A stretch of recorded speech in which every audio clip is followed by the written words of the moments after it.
Geniuses. It just took them a little while to close out. As far as EG, we think back to the last promotion tournament. They weren't looking too good coming in. Then they 3-0'd. Something similar going to happen here?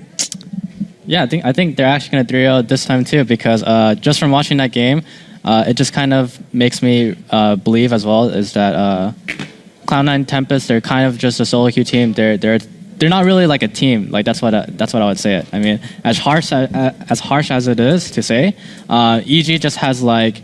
They have the better ideas. They know how to make the plays. They know how to rotate, get vision control, all that jazz that you're supposed to do as a team. But it just seems like Cloud9 Tempest is playing way too passive, and they're just kind of waiting until something like all the plays that they made were desperate plays. Alfredo, do you have any differing thoughts?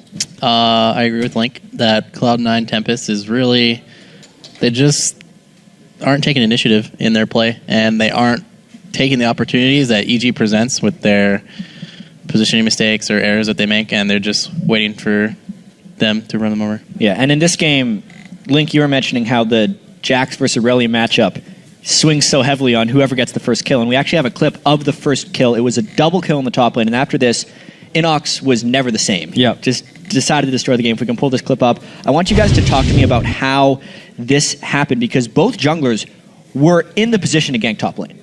So Snoopy wants to gank top because the wave is piling, and it's really good to try to deny the wave. So Snoopy kind of takes this weird path and face checks into Kez and Yazuki.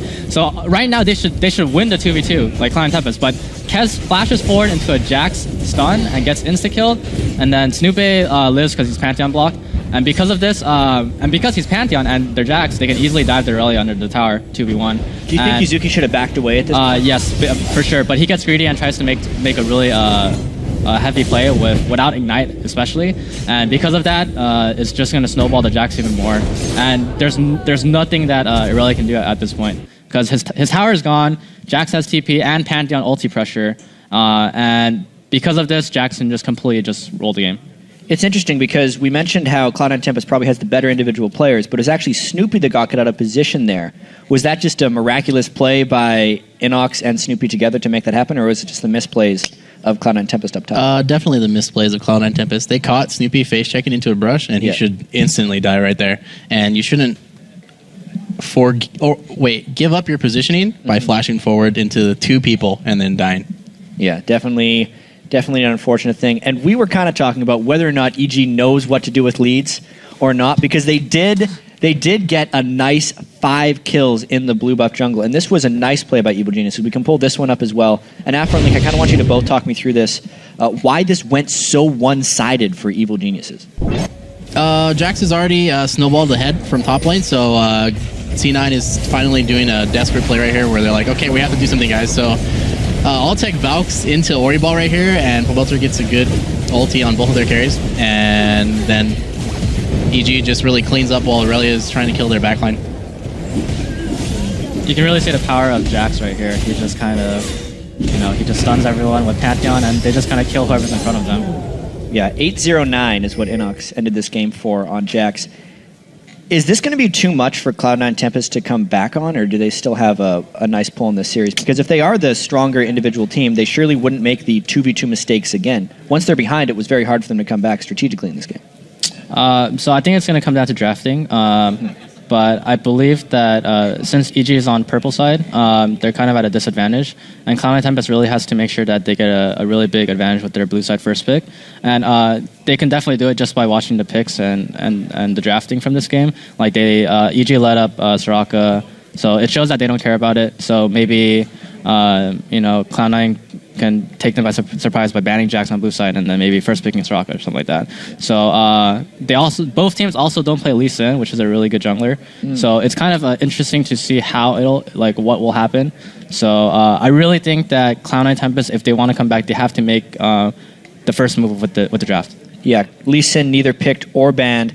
Obviously, Jax was first picked in this one, followed by the Soraka, and also an interesting jungler matchup with Eve going up against the Pantheon. You had some thoughts on that as far as that matchup plays out. You wouldn't have necessarily wanted to pick Eve into the Pantheon? Yeah, because when you're playing with Soraka, you generally want to really like an AD bruiser type of hero.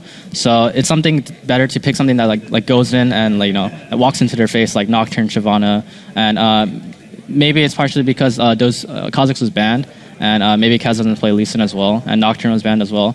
So it's kind of it shows that jungle picks kind of really do matter in this matchup between Snoop and Kaz. So yeah, and also moving towards the bottom lane, we were noticing how there was 388 CS on the Corki versus 248 on Pete's Lucian. Is that going to be a problem as the series progresses, Afro? I think Tempest should really force 2v2s instead of 2v1ing, since they're really kind of lackluster at their team play. And I think their individual skill is much higher than EG's, and if they can actually force the standard play, then they might be able to come out with the series. Yeah, so Tempest was on red side this game. They're going to be on blue next game. What do they have to do to force the 2v2 on blue side? On blue side, normally most teams go bottom, but I think EG really wants to just 2v1, so maybe if they anticipate them doing the 2v1 top and just go top instead. All right, so a little bit of guesswork, but they might be able to do it here. Thank you guys very much. But we got to flash away. We're just getting warmed up. When we return, it's game 2 for a spot in the LCS between Cloud9 Tempest and Evil Geniuses. Keep the browser where it's at.